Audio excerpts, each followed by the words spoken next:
मैं मंजूर हक सिद्दीकी अरसा 55 साल से मैं दोहा में हूँ। मैं आया था 1966 में दोहा में, और 55 साल गुजारने के बाद जो है मेरे साथ जो है वो बहुत नाइंसाफ़ी हुई।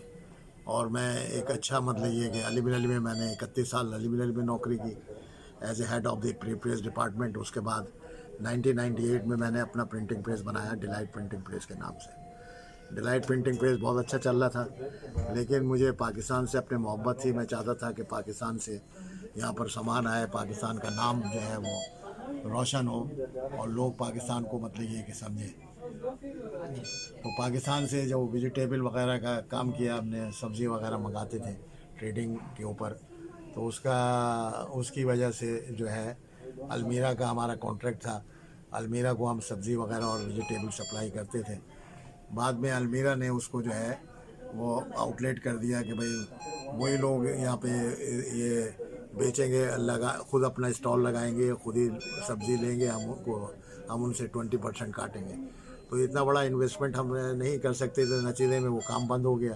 तो उसमें मुझे तकरीबन जो है डिलाइट ट्रेडिंग में जिन लोगों को मैंने बनाया था, बिठाया था वहाँ पे एज ए मैनेजर या रिस्पॉन्सिबल, तो वो उन्होंने बड़ा चीट किया, बहुत नुकसान पहुँचाया। तकरीबन 2.5 मिलियन का मुझे उस ट्रेडिंग में नुकसान हुआ।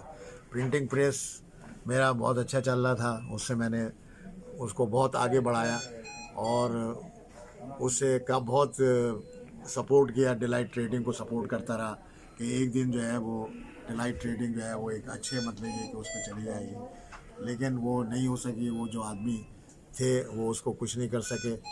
और आखिर में जब वक्त आया ये पैसे बनाने का या और उसको करने का, तो उसमें जो है वो छोड़ के भाग गए, अपने बैठ गए, साथ छोड़ दिया।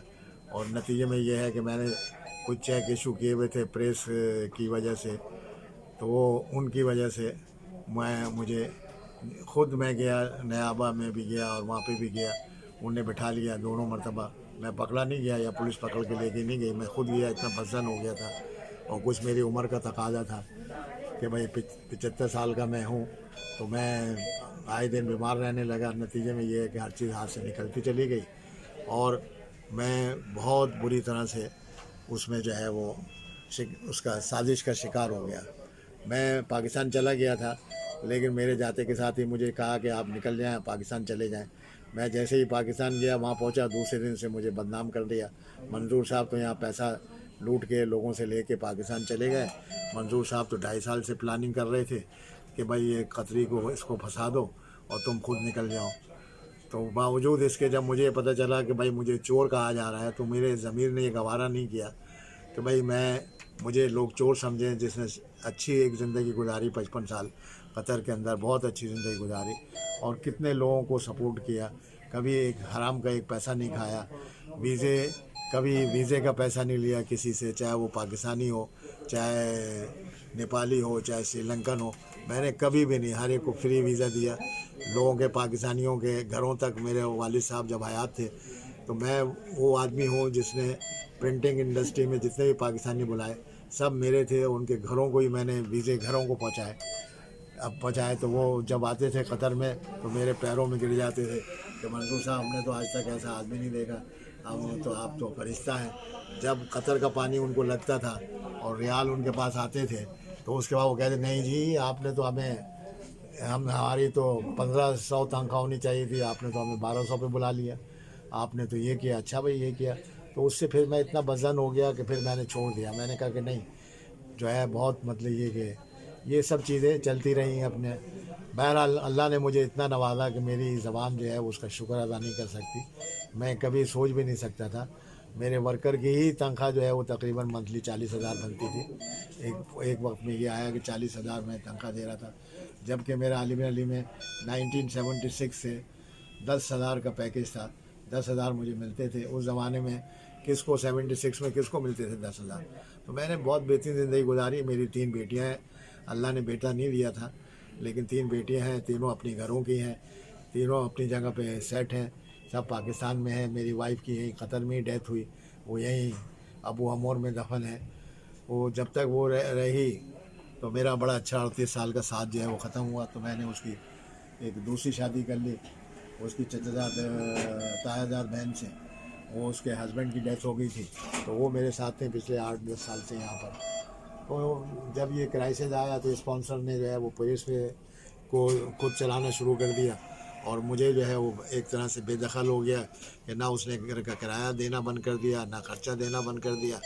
नतीजे में मुझे वाइफ को पाकिस्तान भेजना पड़ा। मेरा 35 साल से मैं मतार कदीम में रह रहा था, वो घर भी ख़त्म हो गया। अल्लाह अल्लाह खैर से अल्लाह। अब शेख तमीम ने मुझे, मैं पिछले 4 महीने से अस्पताल में हूँ, हमद जनरल हॉस्पिटल में। रूम नंबर है 584 का बेड 1, और मैं वॉकर से चलता हूँ। मुझे और वारफरीन के ऊपर हूँ मैं। अगर वारफरीन ना खाऊं तो ब्लड्स में क्लोट्स बन जाते हैं, और नतीजे में बस मेरा सांस जो है वो बंद होने लगता है। तो अब तक जब तक कि मेरी ज़िंदगी है तो मैं लूँगा। अभी मैं 76 साल की मेरी उम्र है। तो अस्पताल वाले मुझे ज़ाहिर है कि नहीं छोड़ रहे। शेख तमीम की तरफ से मुझे आफू मिला कि मेरे वो तमाम केसेस 1.5 साल में जेल में रहा, तो उसकी तरफ से मुझे आफू मिला कि भाई इनके तमाम केसेस जो है वो मुअत्तल हैं, ये कतर में जहाँ मर्जी चाहे जा सकते हैं, वह पाकिस्तान नहीं जा सकते।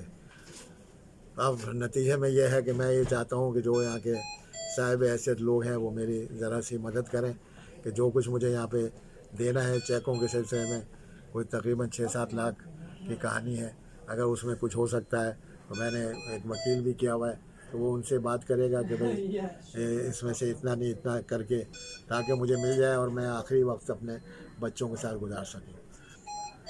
हाँ, बस ये मेरा जो वक्त चल रहा है, तो मैं बस बिल्कुल अकेला हूँ यहाँ पर, और मैं चाहता हूँ कि मैं जल्द से जल्द पाकिस्तान बा, बा, अपने ज़िंदगी के साथ, सलामती के साथ और पाकिस्तान चला जाऊं, ताकि जो वक्त है मेरा वो बच्चों के साथ कुछ गुजार सकूं। ये तो मुझे मालूम नहीं कि कब मौत ने आना है, मौत तो बारक है, एक दिन आना है उसने।